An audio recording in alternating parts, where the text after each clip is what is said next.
So, this is scholars, and today we will review our Chinese in the second part. Do you remember the last time what we talked about?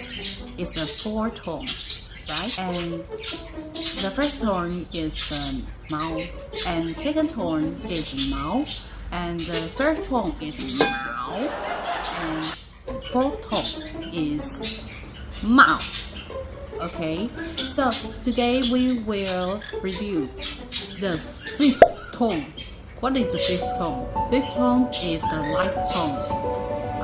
For example, father, we can say ba, ba. First one, do you get? So enjoy our language. See ya.